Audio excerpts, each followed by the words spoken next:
Hello everyone, this is Umair Usman, the cognitive consultant. I help people manage their weight, reduce their anxiety and improve their performance. And today I'm going to talk about resilience. Now, as I have read through and have been interested in positive psychology since many years, resilience is a topic that I've come across again and again. In fact, I wrote a paper and discussed resilience last year in a symposium that I visited as well. So it is a topic that I know about very well. Now, in brief, in short, resilience is basically the ability of a person, an organization, a team, an institution, a nation even, to bounce back from adversity, to get themselves up when things went wrong and keep on moving forward. That ability is resilience.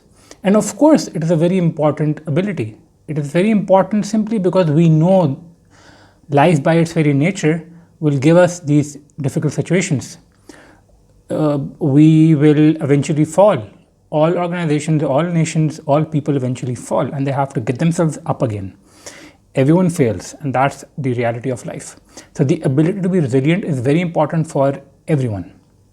Now, coming into the business context, I came across this five-step model actually. Yeah, five-step model called the best possible resilient self.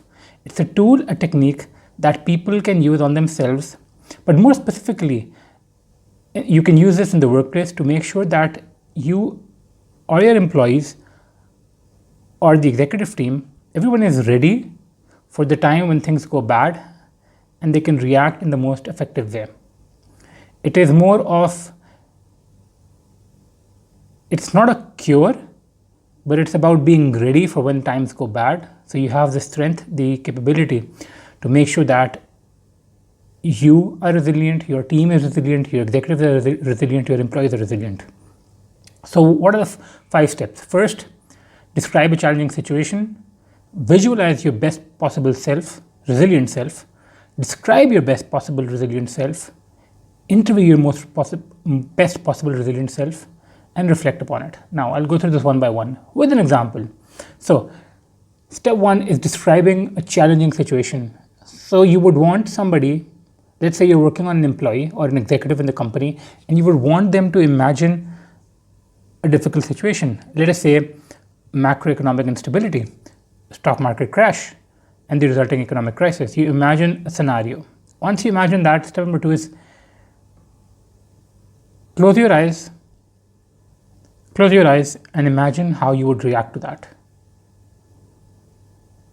How you would react to that, how you would overcome each aspect. What would you do? How would you react? How would you look? How would you feel? Now, just before going ahead, you can obviously do this as a simple imagery exercise, and you can also do this under hypnosis. So, visualize your best possible resilient self in a situation, say macroeconomic instability. Then you have to describe your best possible self. What do you feel like? How do you behave? Each and every aspect. Keep on describing it. How do you behave? What do you do? Describe it as if you're describing a person's personality. This is once again to try to understand and try to condition yourself to be in a certain way in a future situation. Then you interview this best possible self of yours. You interview them, you talk to them, and you can have this kind of talk even in hypnosis and even in simple imagery. You talk to them and ask them questions. How did they overcome this? What do they do? What should they do? They will give you ideas, you will talk to them, and it will be a way of understanding and talking to your subconscious self actually, and figuring out what is the best possible way in such a situation and how you are most likely to react in the best possible way in a future situation. At the end, you reflect upon this. Now, this can be reflection with yourself, but I would think it's more appropriate to reflect this with a coach, a counselor, a hypnotherapist, somebody who's working with you, and you reflect upon it. How was the experience? What have you learned? Have you been conditioned or not? Do you think you can be more ready for a challenging situation?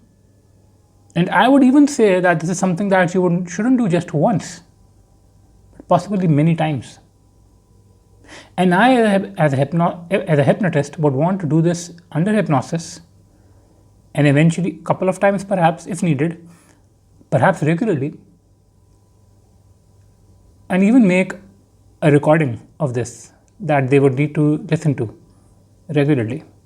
And what this will do is this will prepare the employee, the executive, the team to be ready for challenging situations when they come. Now, the thing is, you might say that a challenging situation will come once in 5 years. Will they be conditioning themselves for 5 years? No, I don't think so. Because there will be other challenging situations as well on the way. It doesn't have to be macroeconomic instability. It could be lower sales in the quarter. It could be something that has happened in the company internally. So there could be many other challenges as well. It doesn't have to be one big challenge, one big problem. It doesn't have to be just a pandemic or a macroeconomic event. It could be increased competition. It could be anything. It could be so many things, because there are going to be challenges along the way as well.